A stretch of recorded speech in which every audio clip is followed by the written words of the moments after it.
자, 독서과정 성찰하며 책 읽기 보겠습니다. 천재박 교과서고요.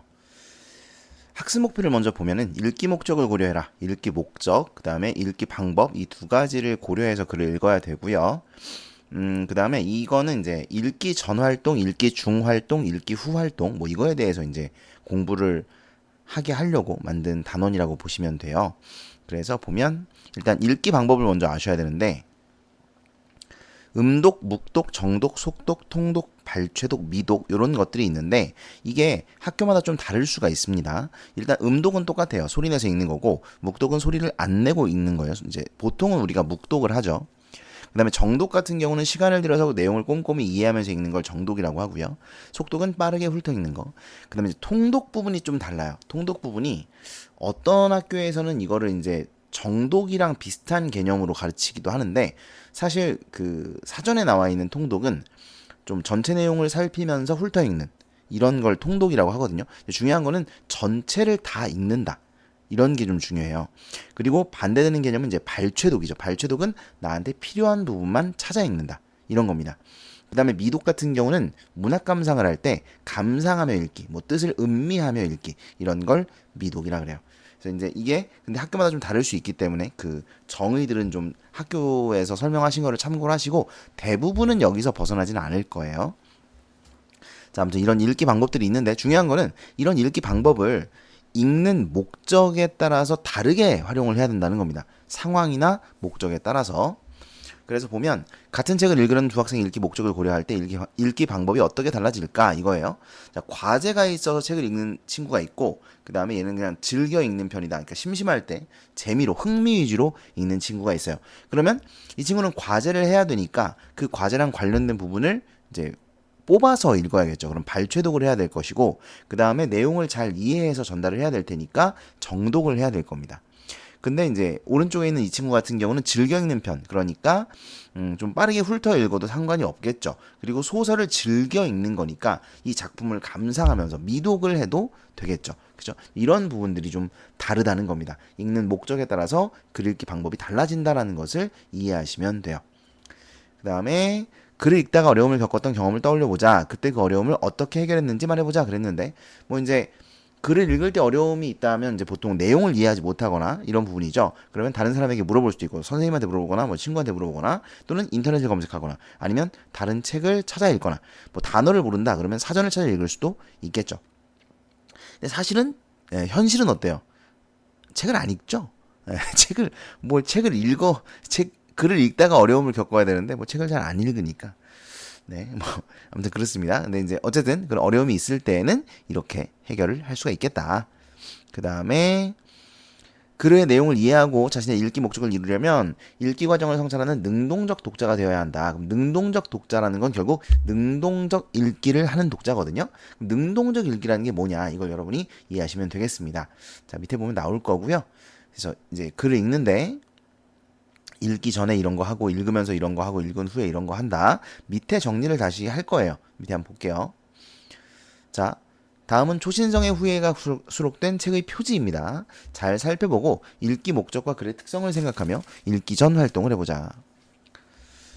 자, 보시면 이런 게 이제 읽기 전에 여러분이 해야 될 활동인 거거든요. 읽기 전에 여러분이 해야 될 활동.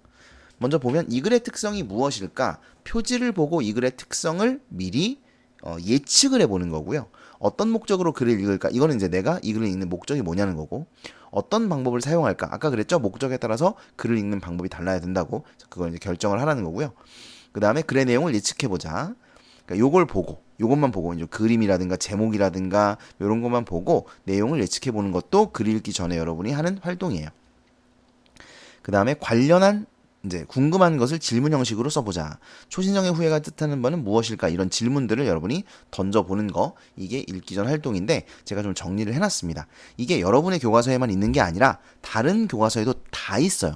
읽기 전 활동, 읽기 중 활동, 읽기 후 활동. 이게 고등학교 1학년 교과서 학습 목표에 들어있는 그런 내용이기 때문에 다 들어있습니다. 그래서 그런 내용들을 좀 종합을 해서 자 보면 표지를 보고 글의 특성을 생각해보자. 여기 나와 있죠.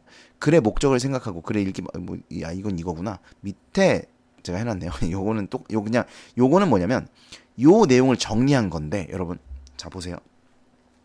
여러분은 공부를 할 때 어떻게 하십니까? 네? 이 교과서를 보고 공부해라. 교과서에 있는 내용을 너네가 숙지해야 돼. 외워야 돼. 이렇게 얘기를 하면 어떻게 해요? 그냥 이 교과서 갖다 놓고 이걸 읽어요. 읽어보니까 뭐 아는 알 것 같죠? 뭐 당연하지. 그렇지. 오케이 이해했어. 이러고 넘어가겠죠. 그렇게 공부하는 거 아닙니다. 네? 그렇게 공부하는 거 아니에요. 여러분, 공부, 특히 내신 대비는 어떻게 하라는 거냐면 이걸 외워야 한다는 거고요. 이걸 외우려면 어떻게 해야 되느냐? 이렇게 정리를 해야 돼요. 이 정리가 여러분의 노트에 쓰여야 합니다. 그리고 그 노트만 보고 외우는 거예요. 너네가 외울 걸 이 책에 막 이렇게 이 페이지 저 페이지 막 이것도 외워야 되고 뭐 이것도 외워야 되고 하잖아요. 이 외워야 될 것들이 책 여기저기에 막 이렇게 널브러져 있잖아요. 이걸 노트에 모으셔야 돼요. 그래서 그 노트만 들고 당기면서 외우는 겁니다. 그렇게 하는 거예요. 원래 공부는. 근데 학생들이 그렇게 공부 안 하죠. 왜? 일단 뭐 정리하는 것도 귀찮고 뭐 정리하라고 하는 사람도 별로 없고, 그죠? 우리 학원 애들이나 하겠지, 내가 하라고 할 테니까. 근데 보통은 이제 그런 걸 잘 몰라요. 그리고 정리하는 것도 귀찮고 이걸 왜 해야 돼? 여기 써 있는데 이렇게 생각을 하겠죠. 이걸 들고 노트에 정리를 하고 노트를 들고 다니면서 계속 그걸 보면서 안 보고 말하는 거. 안 보고 말하면서 이걸 내가 다 말할 수 있으면 외운 거예요. 다 말할 수 없으면 외운 게 아닌 겁니다. 이걸 외워야 돼요. 꼭 그냥 이해만 하면 안 돼요? 이렇게 말하는 친구들도 있어요.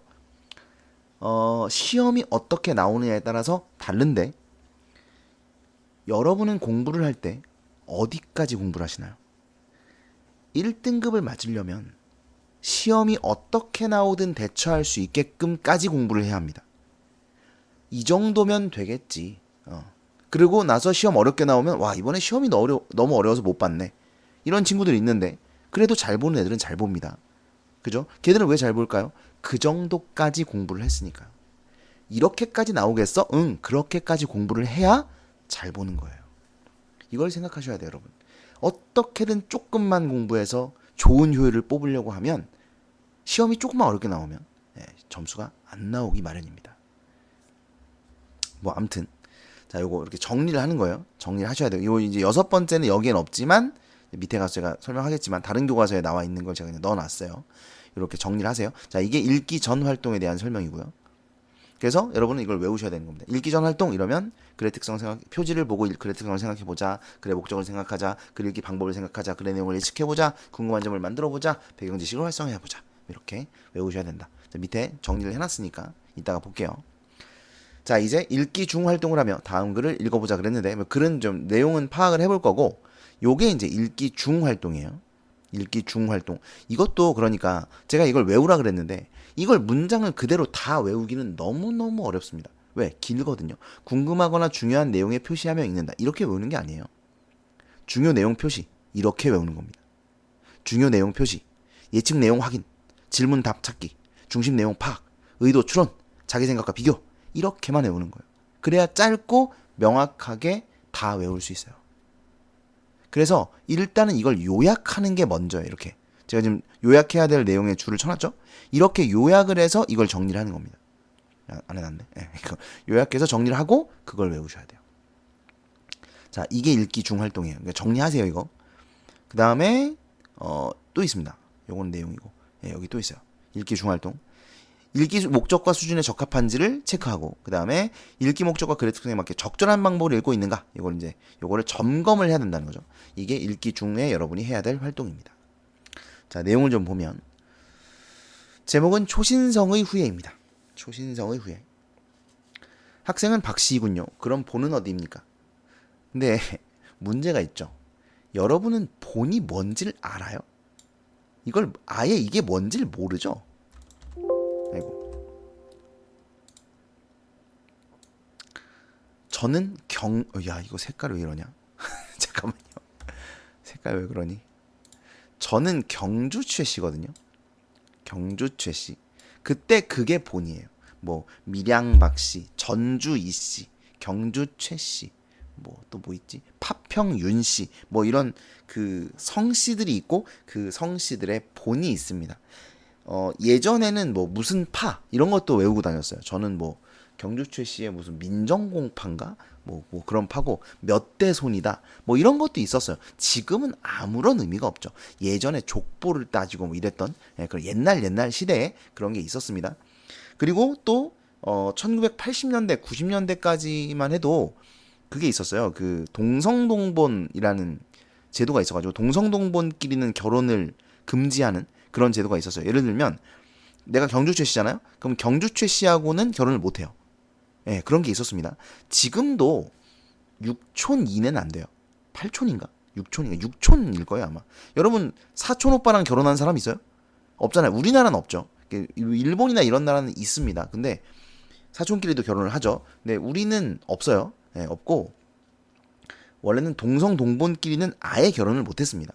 예, 그랬는데 이제 법이 바뀌면서 동성 동본이어도 뭐 몇 촌 이상이면 이제 결혼할 수 있다. 이렇게 이제 바뀌기는 했는데 그래서 예전에는 이 본을 아는 게 되게 중요했어요. 이런 게. 아무튼 그런 게 이제 본이에요. 저는 뭐 어디 박씨냐. 뭐 보통 저는 밀양 박씨밖에 모르긴 한데 아무튼 박씨들이 뭐 또 있겠죠. 저는 경주 최씨고 최씨는 경주 최씨, 전주 최씨, 해주 최씨, 뭐 강릉 최씨 뭐 이런 최씨들이 있습니다. 아무튼 뭐 그런 건데요. 그걸 물은 거예요. 근데 요즘에는 애들이 이걸 몰라요. 예, 모릅니다. 예전에는 이제 학원에 애들이 오면 최 씨가 있으면 제가 물어보거든요. 그냥 스몰 토크로 그냥 뭐 할 얘기 없으니까 그냥 이제 물어보는 거죠. 너 어디 최 씨야? 나는 뭐 어딘데? 뭐 이렇게 물어봤는데 예전엔 그래도 애들이 좀 알았는데 지금은 뭐 모릅니다. 예, 몰라요. 아무튼 이게 좀 옛날에 쓰인 글이라 또 이분이 이제 옛날 분이라 뭐 이런 거를 이제 물어봅니다. 그랬더니 본은 어디입니다. 뭐 예를 들면 뭐 밀양입니다. 이런 식으로 얘기를 했겠죠. 본이 어디라고요? 밀양입니다. 본이 어디입니까? 똑같은 걸 세 번째 물어봐요. 안 들리는 사람도 아닐 텐데 세 번을 물어봤죠. 그랬더니 내가 세 번째 같은 질문을 하자 학생이 어리둥절해합니다. 자, 말하는 이의 의도를 파악하지 못했기 때문이에요. 분명히 내 말을 못 들은 것 같진 않은데 똑같은 질문을 계속하니까 학생이 뭔가 의아함을 느끼는 거죠. 자, 그러니까 처음에 이런 상황을 제시한 건 뭐냐면 이제 뭐랄까 흥미를 느끼게 하려고 하는 거예요. 독자들에게 흥미를 주는 거죠. 여러분이 흥미를 느꼈는지는 모르겠습니다만 어쨌든 의도는 그래요. 사람 몸을 구성하는 주요 원소는 수소, 탄소, 질소, 산소, 황입니다. 원자 개수로 치면 수소가 전체의 63%를 차지하고 질량으로 치면 산소가 전체의 26%를 차지하는 으뜸 원소이다. 사실 왜 그래요? 물이라 그러죠. 물이라. 철, 마그네슘, 나트륨과 같이 적은 양이지만 꼭 필요한 원소들도 여럿 있다. 그러면 이런 원소들은 어디에서 왔을까? 자, 질문이 나왔죠. 항상 제가 이런 거 우리 수업 시간에 그 문제 제가 만들어 주잖아요. 그럼 문제 만들면 항상 이게 뭐예요? 이 글의 중심 내용은 무엇일까요?죠.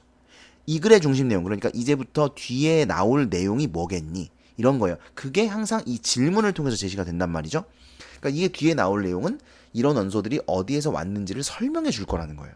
왜? 지가 묻고 지가 답하는 거죠. 자문자답이에요. 이런 식으로 글을 씁니다. 그러니까 여러분들은 이런 질문이 여기에 있으면 아, 뒤에 이 내용이 나오겠구나라고 생각을 해야겠죠. 우선 동그라미 1번이죠. 우주에 존재하는 대부분의 수소 원자는 우주 초기 우주의 나이가 1초일 때부터 대략 3분이 될 때까지 만들어졌다. 이제 빅뱅 이론에 의하면 그런 얘기죠. 빅뱅 이론을 정립한 조지 가모 교수는 뜨거운 초기 우주에서 작은 입자들이 고속으로 만나 어떻게 수소와 헬륨 원자핵을 최초로 만들었는지를 밝혀내었다. 우리 몸의 핵심 요소이자 기구를 띄우기 위해 종종 집어넣는 기체이고 미래 자동차 연료로 주목을 받고 있으며 우주 전체 물질 질량의 70%를 차지하는 수소는 이게 지금 굉장히 문장이 긴데 전부 이게 수소를 꾸며주는 말이에요. 그죠? 이게 전부 수소를 꾸며줍니다. 이게 수소고요. 이 수소는 우주 초기 처음 3분간 만들어져 온 우주에 고루 뿌려진 후 오늘날 우리 몸속에 자리 잡게 되었다고 현대 우주론에서는 이해한다. 자, 제가 문단 내용을 좀 정리를 해놨어요. 1문단에서는 화제를 제시하고 의문을 제기합니다. 화제 제시. 사실 화제를 제시했다기보다 이제 궁금증을 던진 거예요. 그래서 의문을 제기합니다. 본이 어디냐고. 그 다음에 두 번째는 수소 원자가 만들어진 거죠. 근데 이게 아마 이 본은 어디입니까? 라는 질문을 듣고 여러분은 이 답을 알 수 있나요? 알 수 있죠. 왜? 제목이 이거잖아요.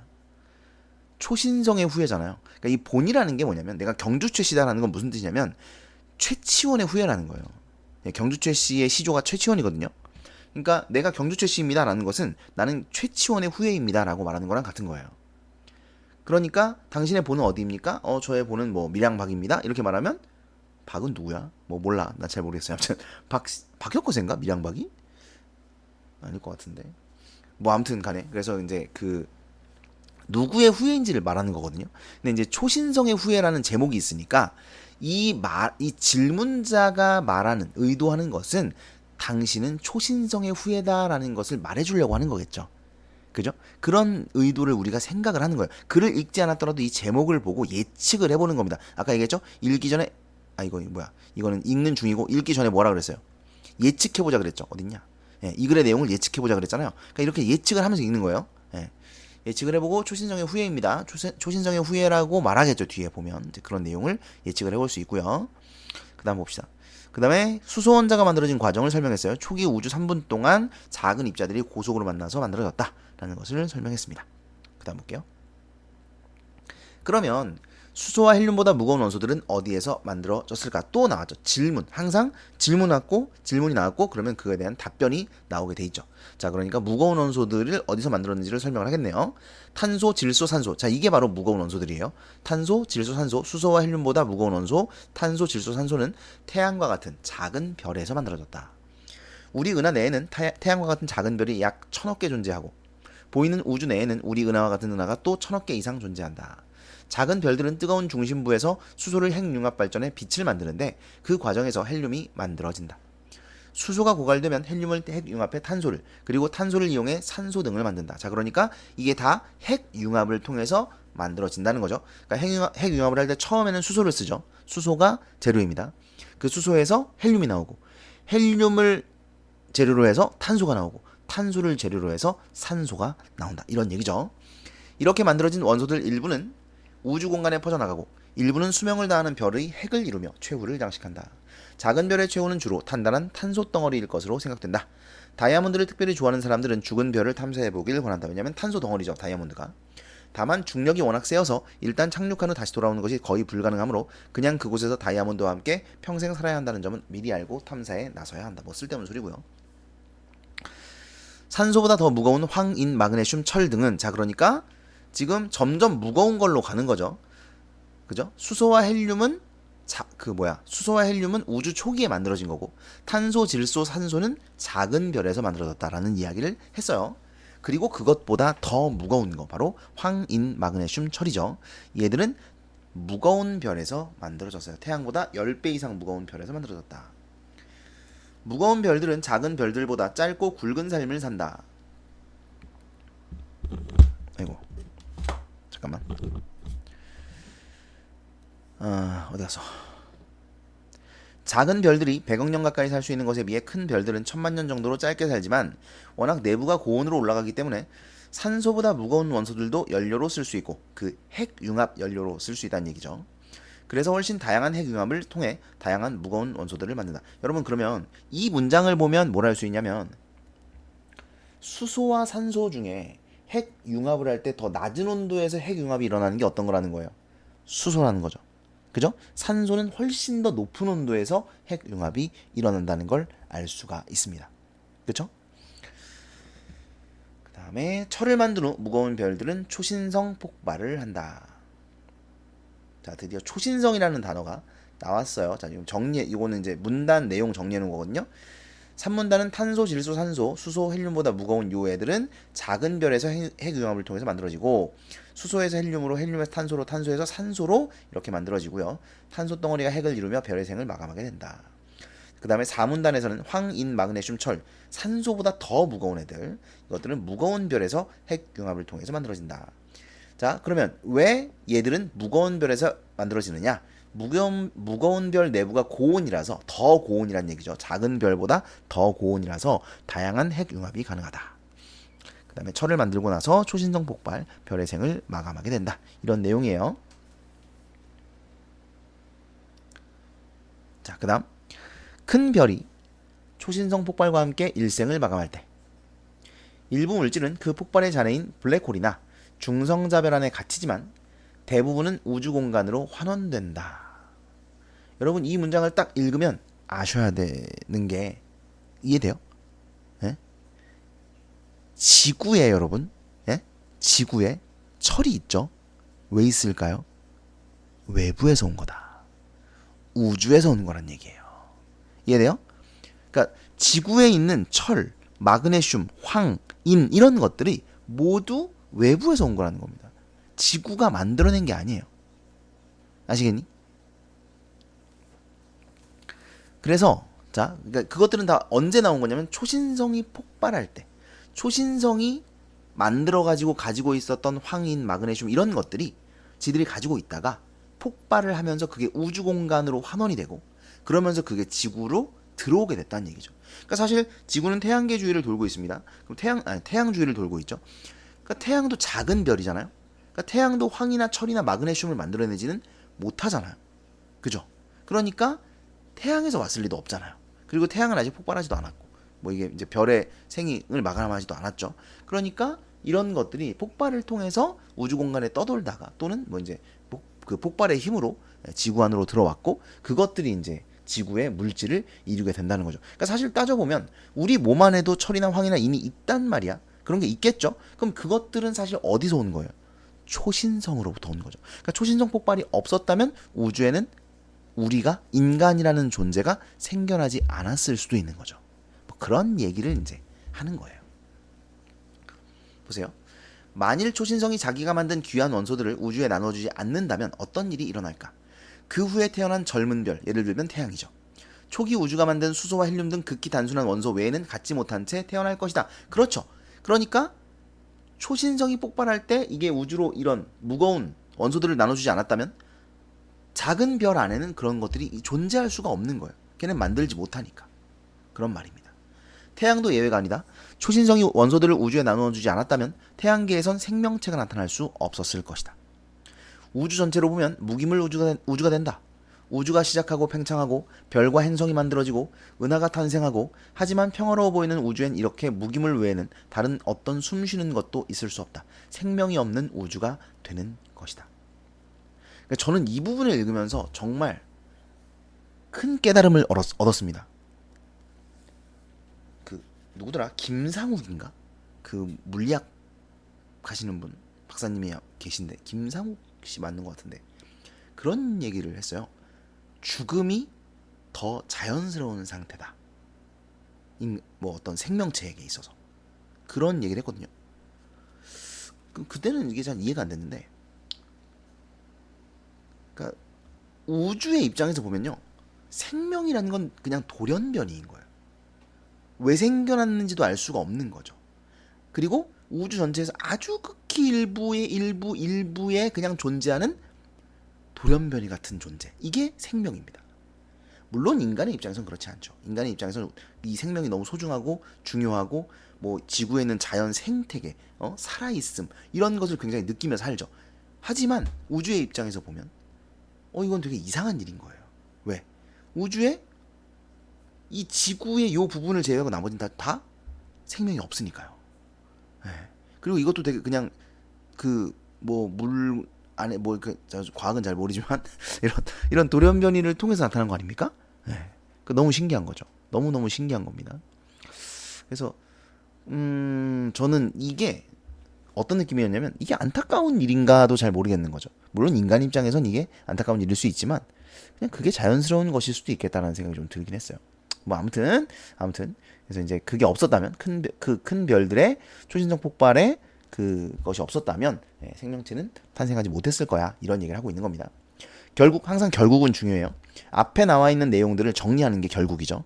결국 우리 몸속의 원소 가운데 수소는 초기 우주가, 그 외 다른 원소들은 모두 작고 큰 별들이 제공했고, 특히 산소보다 무거운 원소들은 대부분 태양이 태어나기 전, 그러니까 약 46억 년 전 어느 날 이 근처에 살다가 초신성 폭발과 함께 생을 마감한 이름 모를 어느 거대한 별이 만들었을 가능성이 크다. 즉 70억 지구 인구는 모두 한 별의 흔적을 공유하고 있는 것이다. 이 말을 두고 우리는 모두 한 우주 안에서 태어난 형제라고 우기는 것과 뭐가 다르냐고 누군가 따진다면 달리 변명할 도리는 없지만, 그래도 신기하지 않은가? 우리 몸의 구성 요소를 이렇게 살펴볼 수 있다는 것이. 이쯤 설명하고 학생에게 다시 묻습니다. 학생의 본은 어디입니까? 지혜로운 우리 학생, 곧 수줍게 답합니다. 초신성입니다. 여기서 저 밀양박신데요 라고 하면 재밌을 텐데. 자, 왜 초신성이라고 대답을 했겠어요? 질문자의 의도를 파악하는 것이죠. 그러니까 질문자가 말하고자 하는 것, 그죠? 그걸 파악을 해서 우리는 모두 초신성의 후예군요. 네, 이렇게 말을 한 겁니다. 우리 사회에도 종종 초신성과 같은 역할을 하는 사람들이 있다. 자, 여러분, 이거 중요합니다. 이거 중요하다고요. 네? 이거 중요하다고.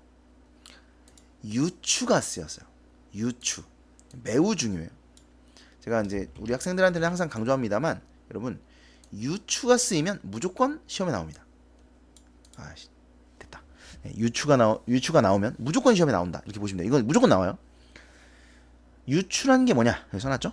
유사한 상황에 빗대어 설명하는 겁니다. 뭐 미루어 짐작하기라고도 해요. 원래 유추는 유비추리의 줄임말이고 유비추리는 미루어 짐작하기거든요. 근데 설명 방식으로 보면 이건 유사한 상황에 빗대어 설명하는 거. 이걸 유추라고 보는 게 좀 더 적절합니다. 무슨 말이냐? 우리 사회에도 종종 초신성과 같은 역할을 하는 사람들이 있다. 그래서 우리 사회가 뭐냐면 우주예요. 우리 사회가 우주고 이 초신성이 뭐냐면 재화, 기술, 지식, 능력 등을 아낌없이 나누는 사람. 걔들이 초신성이라는 얘기예요. 그런 사람들이 초신성이라는 거예요. 재화, 기술, 지식, 능력 등을 아낌없이 사회와 나누는 그런 사람들은 나눔으로 수많은 다른 사람들을 살리기도 한다. 그러니까 초신성이 폭발해서 그 초신성이 지구에, 태양에 이런 생명을 가져다 준 것처럼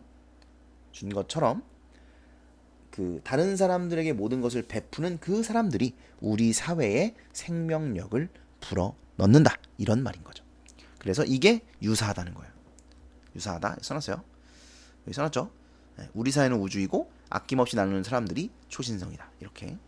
그 다음에 초신성의 폭발이 우주에 무거운 원소들을 제공했다. 이거는 지구 인구가 모두 한 별의 흔적을 공유했고 우리는 모두 초신성의 후예라는 이야기입니다. 그 다음 볼게요. 자연의 섭리가 인간 사회와 닮은 예 가운데 하나이다. 언젠가 우리 대학교에 강사로 오신 한 연사께서, 연사는 이제 연설을 하는 사람이죠. 연사께서 강연을 다음과 같이 시작하셨다고 한다. 여기 앉아 계신 여러분이 아무것도 안 하고 산다면 여러분은 평생 5,000명의 노동에 기대어 살 가능성이 큽니다. 하지만 여러분이 열심히 살면 오히려 5,000명을 먹이는 삶을 살 가능성이 크지요. 여러분은 어떤 삶을 살겠습니까? 자, 여러분 이거 제가 써놨는데 예화, 일화라고 해요. 이런 걸 일화, 관련된 이야기라는 뜻이고 예화는 예를 드는 이야기예요. 어떤 이야기를 예로 든 거죠. 예화, 일화를 제시했다. 나는 이 이야기를 들을 때 우리도 꼭 초신성 같구나 하고 생각했다. 초신성에서 출발해서 그런가? 초신성이 그저 폭발만 한다면 엄청난 충격을 일으켜 주변을 망가뜨리는 결과를 낳을 것이다. 하지만 초신성은 그 폭발을 통해 중요한 원소들을 우주에 환원함으로써 오히려 우주의 생명의 씨앗을 뿌리게 되는 것이 아닌가? 당신은 초신성처럼 살고 싶은가? 자, 마지막에 의문을, 그러니까 질문의 형식을 왜 이렇게 돼 있지? 질문의 형식 통해 말하고자 하는 바를 제시했습니다. 그리고 독자의 공감과 깨달음을 유도. 그러니까 질문의 형식을 사용했고요. 이 질문의 형식을 통해서 얻을 수 있는 효과는 바로 이겁니다. 독자의 공감과 깨달음을 유도할 수 있다라는 효과를 얻을 수가 있습니다. 이게 글의 끝이에요. 네. 그래서 이제 이 사람이 하고자 하는 말은 아시겠죠? 이 초신성의 폭발을 통해서 우리가 이렇게 생겨났다. 신기하지 않냐? 뭐 이런 얘기를 하면서 또 우리 사회에도 이와 유사하다.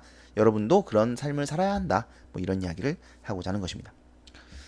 자, 그 다음에 이제 읽기 중활동 보시면 앞뒤의 내용과 맥락을 살펴서 뜻을 파악해라. 이건 당연한 얘기죠. 그리고 이제 다 읽었어요. 그러면 이제 읽기 후 활동을 해야 합니다. 읽기 후 활동 어떤 거 하냐? 요약을 합니다. 내용 요약, 중심 내용을 요약하고요. 그 다음에 마지막에 이 질문에 대한 답을 생각해보자. 그죠? 이런 것도 이제 읽기 후 활동이라고 보실 수 있겠죠. 그다음에 마지막으로 읽기 과정을 성찰한다. 잘 읽었냐는 거죠. 내가 똑바로 읽었는가? 좋은 읽기 방법을 잘 적용해서 읽었는가? 이런 것을 성찰해보자. 부족한 점이 있다면 어떻게 보완할지도 생각해보자. 이런 겁니다. 그래서 글의 특성을 고려해서 적절한 방법을 읽었느냐? 읽기 방법이 적절했느냐? 읽기 방법을 조정해서 어려움을 해결했느냐? 읽기 목적을 달성했느냐? 이런 것을 성찰해 볼 수 있다. 이런 이야기인데 사실 이건 좀 짧고요. 밑에 가면 제가 또 다른 내용들 덧붙여서 정리를 해놨어요. 자, 내용은 아시겠죠? 정리를 한번 해볼게요. 자, 정리를 했고요. 갈래부터 보겠습니다. 수필이고요. 사색적이다. 교훈적이고 성찰적인 특징을 가지고 있습니다. 수필이기 때문에 수필은 교술갈래죠. 그래서 사실을 서술하고 글을 통해서 이제 깨달음이나 교훈을 주고자 하는 글입니다. 사색적이라는 말은 이제 깊은 생각을 하게 한다. 이런 얘기겠죠. 그 다음에 주제, 우리의 삶과 공동체를 위한 나눔과 사회 환원의 가치다. 그러니까 사실 초신성 얘기를 쭉 했습니다만 마지막에 이제 그것이 그 초신성과 같이 우리 사회에도 아낌없이 나누어주는 사람들이 있다. 뭐 이런 얘기를 했어요. 그래서 이 사람이 말하고자 하는 바는 나눔이 가치 있다. 사회 환원이 가치 있다. 뭐 이런 얘기를 하려고 하는 거라는 거죠. 그 다음에 읽기 전 활동, 읽기 중 활동, 읽기 후 활동 정리했고요. 자, 읽기 전 활동 어떤 것들을 해야 되는지 봅시다. 일단 읽기 목적을 확인하고요. 표지, 제목, 사파, 목차 이런 것들을 훑어봅니다. 훑어보고 나서 배경 지식을 활성화한다. 그러니까 내가 예전에 봤던 것들, 알고 있는 것들을 이제 생각해내고요. 그 다음에 글의 내용이 어떤 내용일 것이다라고 이제 예측을 할 수 있고, 그 다음에 질문을 만들 수도 있어요. 이게 다 이제 관련이 돼 있거든요. 그러니까 그냥 뭐 갑자기 질문이 떠오르진 않겠죠. 그러니까 표지를 보고, 제목을 보고, 사파나 목차 이런 걸 보고 질문을 만들어 볼 수 있고요. 그 다음에 읽기 목적과 특성을 고려한 읽기 방법을 선택해야 된다. 그리고 읽기 중활동에서는 그 방법이 맞는지를 계속 생각하면서 읽어야 되겠고요. 자, 중심 내용 파악하기, 표시하며 읽기, 메모하며 읽기. 그 다음에 예측 내용 확인하며 읽기. 이제 앞에서 읽기 전 활동에서 예측을 했었잖아요. 내가 예측한 내용이 맞는가 이걸 확인하며 읽고요. 그 다음에 그 읽기 전 활동에서 글에 대한 질문을 만들었잖아요. 그 질문에 대한 답을 찾으면서 읽어야 한다. 그리고 글의 구조를 생각하며 읽기. 이제 글을 읽으면서 이게 어떤 구조로 되어 있구나. 그러면 이제 뒤에 이런 내용이 나오겠구나. 뭐 이런 것들로 이제 생각을 좀 하면서 읽어야 합니다. 그 다음에 의도 추론. 이건 작가, 글쓴이의 의도를 추론하며 읽어야 되고요. 그 다음에 이거 내용이죠. 내용. 내용의 타당성을 판단하며 읽어야 한다. 이제 글을 여러분 무조건 받아들이면 안 되겠죠. 그럼 이제 무비판적인 읽기고 적극적이고 비판적으로 읽으려면 이 글이 타당한지를 생각을 하면서 판단을 하면서 읽어야 되겠죠. 그렇다고 무조건 까라는 게 아닙니다. 무조건 까라는 게 아니라 과연 타당한가를 생각하면서 읽으라는 거죠. 그 다음에 읽기 후 활동. 자, 중심 내용을 요약합니다. 그러니까 읽기 중 활동에서는 파악을 하며 읽었다면 읽기 후 활동에서는 이제 요약을 하는 거고요. 그리고 알게 된 내용이나 깨닫게 된 내용 이런 것들을 정리하고요. 그 다음에 읽기 방법, 내가 제대로 된 읽기 방법을 사용해서 읽었는지를 점검합니다. 아까 뭐 그 표 있었죠? 체크하는 거. 그 다음에 관련된 다른 책 찾아 읽기. 이건 뭐냐면 이제 연관 독서라고 하는데 내가 읽은 책이 있고 그럼 이제 그 내용이 있으면 또 궁금한 점이 생길 수 있잖아요. 그럼 그 궁금한 점을 이제 다른 책을 찾아서 읽는 겁니다. 또는 그렇게 하거나 아니면 아까 뭐 이런 거 있었죠. 글에 대한 질문을 만들었는데 질문에 대한 답을 찾으며 읽기. 근데 이 답이 이 책에 없을 수도 있겠죠. 그러면 다른 책을 또 찾아서 그 답을 찾는 겁니다. 그렇게 이제 계속 책을 읽어 나가는 거죠. 그게 관련된 다른 책을 찾아 읽기. 그 다음에 주제나 관점을 비판하고 대안 찾기. 이건 뭐냐면 이제 글을 판단하며 읽어야 된다. 비판하며 읽어야 된다 그랬는데 판단을 해봤더니 좀 문제가 있다. 내가 볼 때, 내가 생각했을 때 이게 좀 문제가 있거나 너무 치우쳤거나 뭐 이렇게 생각이 들면 그거랑 관련한 이제 어떤 해결 방안, 내가 생각했을 때 다른 답안을 찾기 위해서 또 생각을 읽기 후에 그 답변을 찾기 위해서 노력을 해야 된다는 얘기죠. 그리고 6번째, 이건 다른 독자와 상호소통. 이건 뭐냐면 어떤 똑같은 글을 읽은 다른 독자가 있을 거 아닙니까? 그럼 그 사람들이랑 이제 생각을 교환하는 거죠. 너 읽었니? 나도 읽었는데 난 이렇게 생각했는데 넌 어땠니? 뭐 이렇게 상호소통을 하는 이런 것도 읽기 후 활동으로 볼 수가 있습니다. 자, 이게 이제 요거 아셔야 돼요. 네, 아셔야 되고 그 다음에 이게 여러분 문제 나올 때 어떻게 나오냐면 예를 들면 뭐 읽기 방법 점검하기 이런 거를 읽기 중활동에 넣어놔요. 다음 중 읽기 중활동으로 적절하지 않은 것은 해놓고 읽기 방법 점검하기 뭐 이런 거 넣어놓는 거예요. 그러면 이게 좀 애매하거든요. 점검하기가 읽기 중인가 읽기 후인가 뭐 이게 애매할 수가 있어요. 그러니까 그런 것들을 좀 외워두셔야 돼요. 그래서 이걸 자꾸 얘기하는 거예요. 알고 있어야 된다 이렇게. 그 다음에 근데 사실 이게 읽기 방법 점검은 읽으면서도 해야 되거든요. 읽은 후에 보시면 아까 이거 이제 여기 보시면 읽기 과정을 성찰, 이건 성찰이라고 좀 바꿉시다. 죄송해요. 성찰하기로 하시고 읽기 방법 점검은 읽기 중활동에도 할 수 있습니다.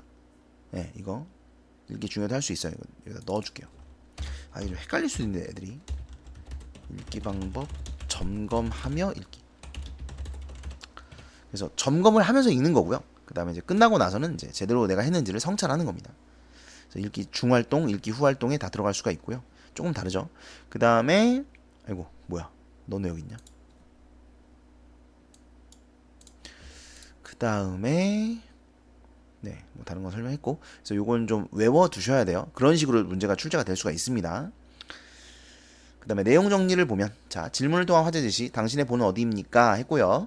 수소원자가 만들어진 과정은 초기 우주 3분 동안, 몇 초부터 3분까지 작은 입자들이 고속으로 만나서 만들어졌다. 그 다음에 이제 탄소, 질소, 산소, 산소보다 무거운 애들, 얘들은 이제 핵 융합을 통해서 만들어졌는데, 작은 별의 핵 융합을 통해서 만들어졌다는 거죠. 수소가 헬륨으로 헬륨을 재료로 해서 탄소, 탄소를 재료로 해서 산소로 이렇게 만들었다는 거고요. 그리고 이제 탄소 덩어리가 핵을 이루면서 별의 생을 마감하게 된다. 그 다음에 이제 황인 마그네슘 철, 이거는 산소보다 무거운 애들인데 얘네는 무거운 별에서 핵 융합을 통해 만들어졌는데, 왜 무거운 별에서 만들어지냐면 무거운 별 내부가 고온이기 때문에 더 높은 온도로 올라가야 이것들을 할 수 있는 거죠. 다양한 핵 융합. 그러니까 다양한 핵 융합이라는 건 그러니까 여러분, 무거운 별에서는 그러면 무거운 별에서는 이게 안 만들어질까요? 그 탄소, 질소, 산소는 안 만들어질까요? 그렇지 않아요. 그러니까 무거운 별에 수소가 있다. 그러면 그 수소를 가지고 뭐 헬륨 만들고, 예, 헬륨 만들고 그 헬륨이 탄소를 만들고 그 탄소가 산소를 만들어요. 그리고 그 산소로 또 뭐 이렇게 만드는 거죠. 예, 뭐 산소로 만드는 건가? 뭐 아무튼 그래서 이 더 무거우면 앞에 것도 일어나는 겁니다. 근데 이제 작은 별에서는 할 수 없는 것들까지도 하는 거죠. 그래서 황인 마그네슘 철을 만들 수 있다는 얘기죠. 그게 이제 다양한 핵 융합이라는 겁니다. 그리고 이제 철까지 만들고 나면 초신성 폭발을 하게 된다. 이거는 왜 그러는 건가요? 뭐 전 잘 모르지만 뭐 중력이 너무 커져서 그런 건가? 아무튼 폭발을 한대요. 그러면서 별의 생을 마감하게 된다. 그리고 그 폭발을 하게 되면 걔가 가지고 있었던 여러 가지 이런 황인, 마그네슘, 뭐 탄소, 수소 막 이런 원자들이 가지고 있는 원자들이 있겠죠. 걔들을 우주에 뿌리면서 이것들을 다른 별에 제공해 준다. 이런 얘기죠. 초신성의 폭발이 우주에 무거운 원소들을 제공했다.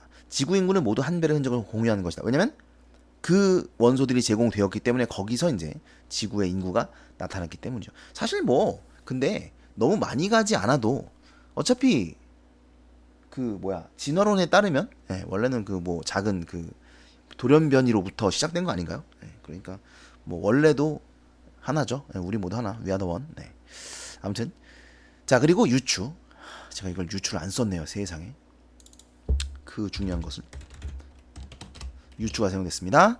우리 사회를 우주로 비유했고요. 아낌없이 나누는 사람들을 초신성에 비유했어요. 유추가 사용됐다. 예화 제시했습니다. 질문을 통해서 독자의 공감 또는 깨달음을 유도했다까지 알아두시면 되겠습니다. 자, 이렇게 정리를 해드린 이유는 이것을 외우셔야 된다. 이걸 다 외우라고요? 네. 이거 다 알고 있어야 돼요. 툭 하면 툭 내용이 나와야 내신을 잘할 수 있습니다. 아시겠죠?